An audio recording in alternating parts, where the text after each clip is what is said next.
Hello everyone, welcome to our Nacho Television. My name is Sauda Mganga. I'll bring to you our news headlines today.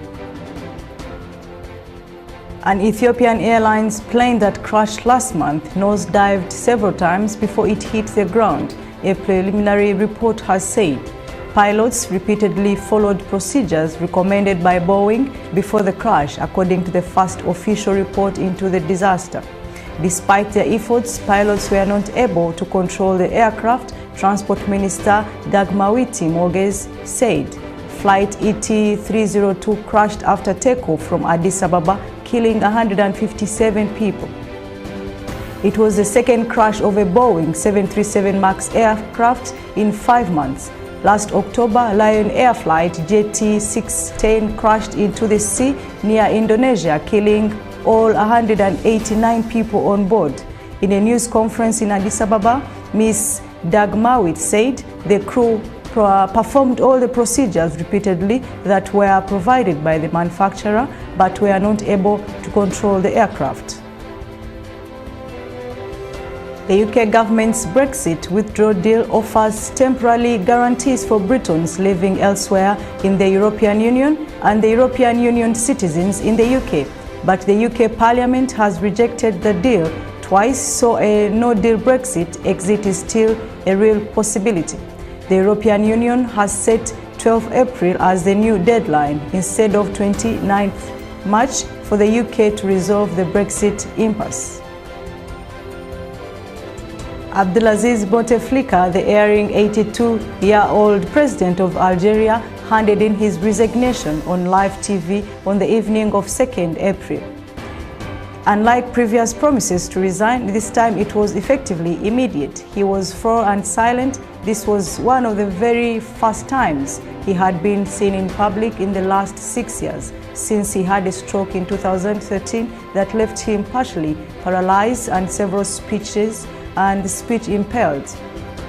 It followed 6 weeks of peaceful but increasingly urgent protests across the country, which were characterized by youthful crowds, considered and considerate clean-up projects and witty signs. Mr. Bouteflika had led the country for 20 years, which in a country where it's thought about 70% of the population is under 30, makes him the only president many people have ever known.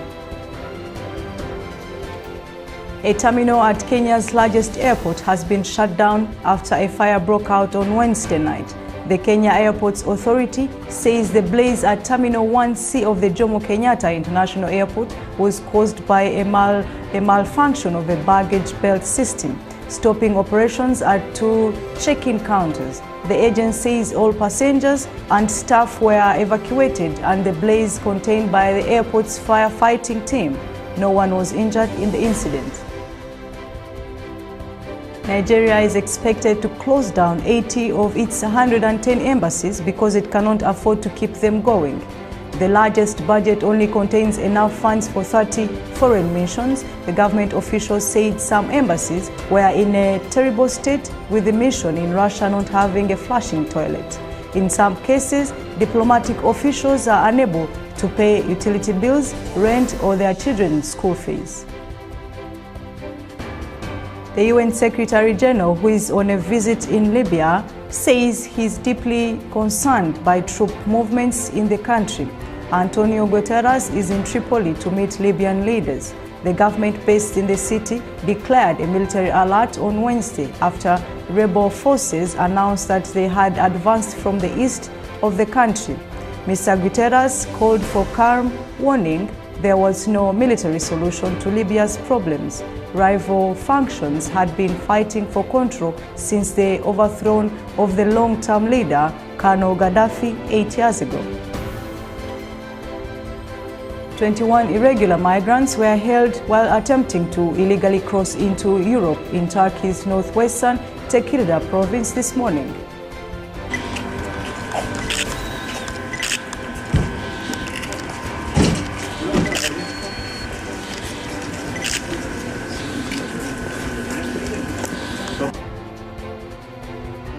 Turkish Airlines embarked on a huge logistical operation this Friday, moving from its old base at Atatürk Airport to the newly built Istanbul Airport.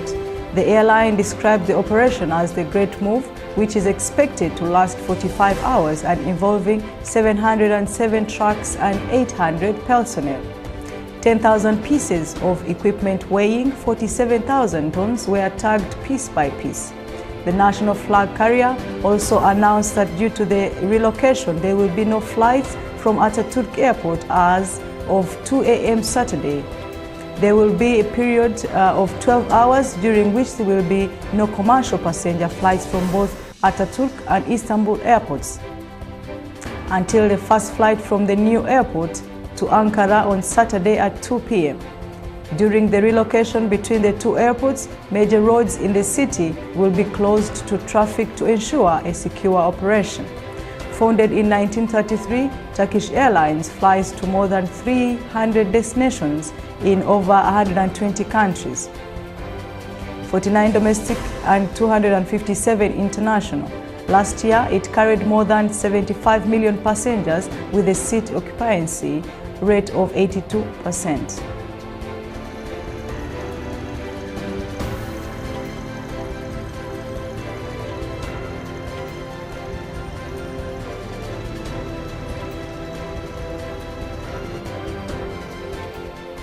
Hundreds of people held banners and shouted out slogans against U.S. President Donald Trump and U.S. Vice President Mike Pence as they gathered at the Times Square during Release the Report Larry, demanding for the release of the full Robert Mueller's report yesterday in New York. On Broadway, let's do Mar-a-Lago, which is your... Whoa! What did he do today? A crooked class can raise a glass to expanding inequality. Turkey's ruling Justice and Development AK party on Thursday slammed U.S. State Department spokesman Robert Palladino over his remarks on Turkish polls. Statement of the U.S. Department spokesman on election process in Turkey in a statement that should be condemned, AK party spokesman Ömer Çelik told reporters at a party headquarters in capital Ankara. Çelik added that it was not understandable for him to make such a statement, which could be interpreted as meddling in election process and results in Turkey. Free and fair elections are essential for any democracy. That means acceptance of a legitimate election results, which is essential, Palladino said at a press briefing. We expect nothing less from Turkey, which has a long, proud tradition in this respect, he added. Çelik went on to say no foreign government or any organ or statement of it is source of legitimacy for election process and election results in Turkey. Animal lovers across the globe united on April 4th to mark World Stray Animals Day to express their compassion and care for stray animals and act for their benefits. In Turkey, it was yet another Thursday as stray animals are a natural part of people's daily life and they were welcomed almost anywhere across the cities. Dozens of animal lovers in Turkish capital Ankara paid a visit to the Kopak shelter in Amarohol Valley to feed some 500 stray dogs.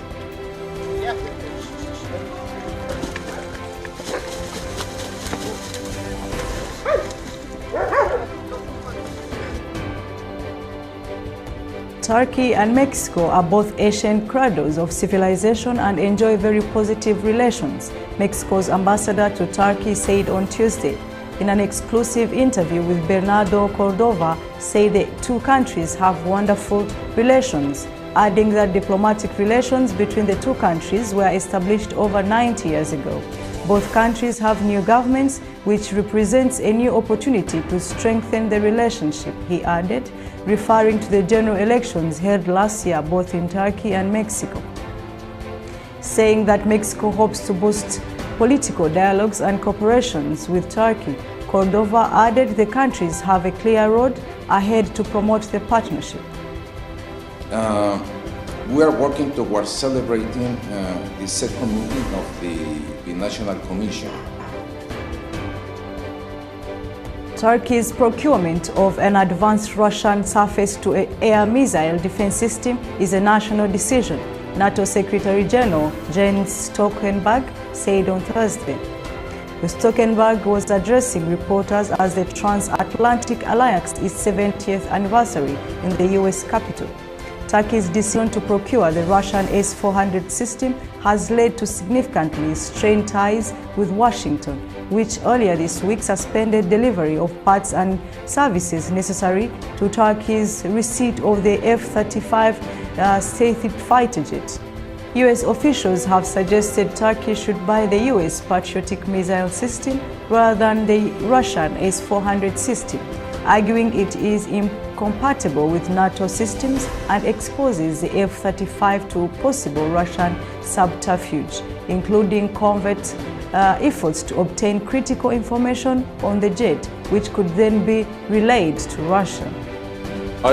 On this issue, and that's one of the important reasons why we welcome that NATO is able to provide a platform for also addressing issues where there are disagreements between NATO allies, for instance, on the issue. The Turkish Foreign Minister Mevlut Çavuşoğlu met with French Foreign Minister Jean-Yves Le Drian in Washington yesterday.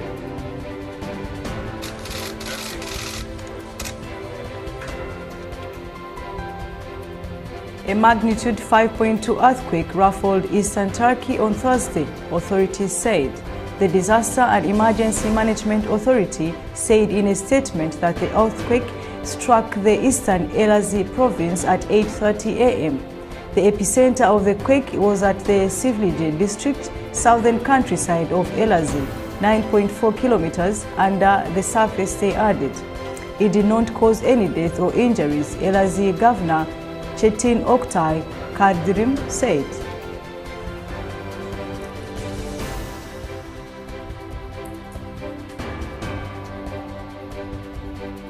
The Turkish Foreign Minister Mevlut Çavuşoğlu also met with Germany Foreign Minister Heiko Maas in Washington yesterday.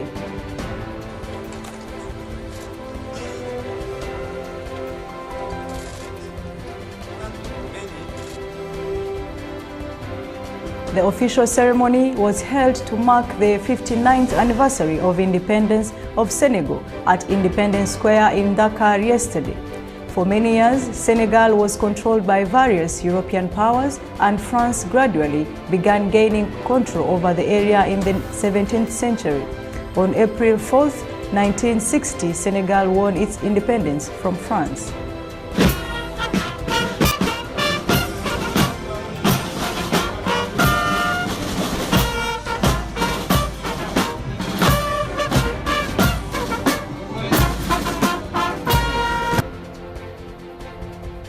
The controllability of an Ethiopian Airlines Boeing 737 MAX 8 was responsible for the aircraft's crash just 6 minutes after takeoff from the country's capital, according to a preliminary investigation.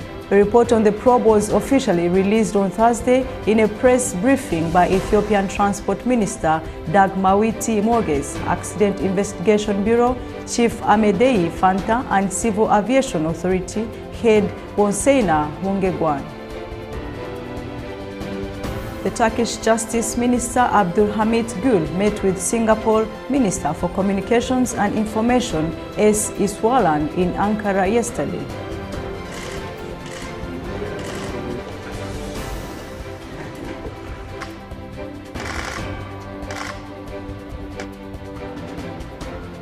Palestinian embassy in Jakarta commemorated the Land Day and Israel Milaj in Indonesia on Thursday. The event was opened by Palestine Ambassador for Indonesia, Zuhari Al-Sun, and attended by some ambassadors of Islamic countries. Regarding the one-year Great March of Return, Zuhari said it is a peaceful action by the Palestine, and they will keep on doing it until the independence is achieved. وقبلنا بحقوق القرارات الشرعية الدولية واتفاقيات السلام الموقعة. Thank you so much for being with us. You can check our social medias of Nacho Television or send us messages on our WhatsApp number written on screen.